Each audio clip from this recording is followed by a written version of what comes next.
On behalf of Friar Tom, Friar Xavier, Friar Conrad, and myself, Friar John, these are Fervorinos that were designed to bring little words of hope and inspiration to you at this difficult time of pandemic. You know, we know the story of Jonah and the whale, and Jonah was set out to avoid the will of God, actually. He had this call from God to go to Nineveh, to preach to the people there the good news, and to address wickedness and sin. And he said, no way. I'm not going there. I'm going toward Tarshish. And in the providence of God, we know the story. He ends up in the belly of a big fish, or a whale. And that whale was like a containment for him. He couldn't run anymore. He couldn't avoid the will of God. He was stuck right there in the belly of that whale. And in that time, he went within, and he had to pray. And that was a real turning point in that story where he says, okay, God, I resign myself to your will. What is it that you want me to do? And at that point, that whale turned and headed to the beaches of Nineveh and burped out Jonah right on the beach of Nineveh. And that began a whole new vocation for him as a prophet. You know, this time of crisis, this time of containment, this time of quarantine or homestay can be like being stuck in that belly, just like Jonah was. And no other time have we seen an event like this where everyone is contained, everyone is restricted, and it's difficult, and there's a lot of suffering. And what do we do with this downtime? This is a really unique opportunity for us to pray, and pray deeply. You know, in James chapter 4, verse 8, writes about drawing near to God, and God will draw near to you. These are unique and wonderful times to draw near to God, and people need our prayers more than ever before. You know, I was thinking and reflecting about the things that I took for granted before COVID-19, like handshakes and hugs, ball games and birthday parties, smiles that shined forth for all the world to see, and they weren't hidden by a mask, or people that look at you to a wonderful person and not just like a virus. These are some of the things that maybe you took for granted too.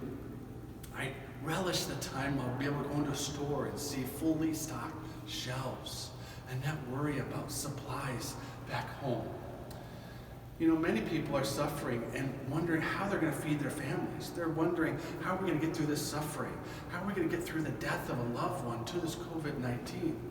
And that makes this a particularly wonderful time to go deep with God. And we get questions to us like, how do you get through that dryness of prayer, Friar? How do you get through these boring times of the same old prayer and same old prayer? And I would say that for me, it's leaning upon the process of prayer, knowing that prayer has helped some of the greatest saints of our church, some of the best doctors of our church. It has been that prayer that they lean upon. And prayer can be the thing that's going to draw us near to God.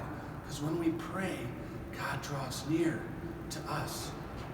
Some ask, well, how do we pray? What's the best way to pray? Well, you can pray the Psalms with us. When we record evening prayer, we have a link for you so you can follow the text of this ancient prayer of the church and pray it with us when we do evening prayer. You can also take advantage of Magnificat resources, Magnificat magazine. All the digital resources are free right now during this pandemic, and that's a great resources. And there's also the Rosary. The Rosary is a wonderful prayer when you don't have words and you don't even have a structure of prayer in your life. We can lean upon Our Lady of Consolation and pray the Rosary. These are just some of the ways that you can pray. And I would say trust the process. This has been a wonderful process for making great saints within the church. And you might say, oh, but it's just so difficult to get through this emotion of dullness or this emotion of desolation. I would say don't trust your emotions. Trust the process. It's that same process that takes a great basketball player out to shoot hoops for hours upon hours upon hours before they ever enter the court. It's the same process that takes a concert violinist practicing the same song over and over and over till 100 times before they ever get near a stage. It's this process of prayer that's going to help us grow in holiness. And you can do this. No problem.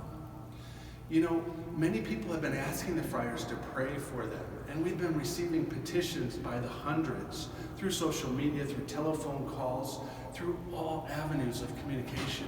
And what a humbling thing for us to ascend our prayers with theirs and all the situations they're dealing with the grief of a loved one, or the loss of someone to COVID-19, or just the suffering of widows wishing that their loved one was close by. And lifting those prayers up. We have many petitions coming through, and I want to share some of the petitions with you before we leave them right here on the altar of Our Lady of Consolation. We'll place them right here in this glass so that we can lift them up to our Heavenly Mother, that first disciple who raised Jesus for 30 years was right there. You know, Michael writes us and asks us to pray for his wife who's due with their second child in May. Kathy is asking us to pray for a friend of theirs who passed away the day she wrote this, Kathy Landrum. Nancy is asking us to pray for her back and her knees that they would get better. Charlotte is asking us to pray for her husband's business that has been hit hard by the COVID-19 restrictions.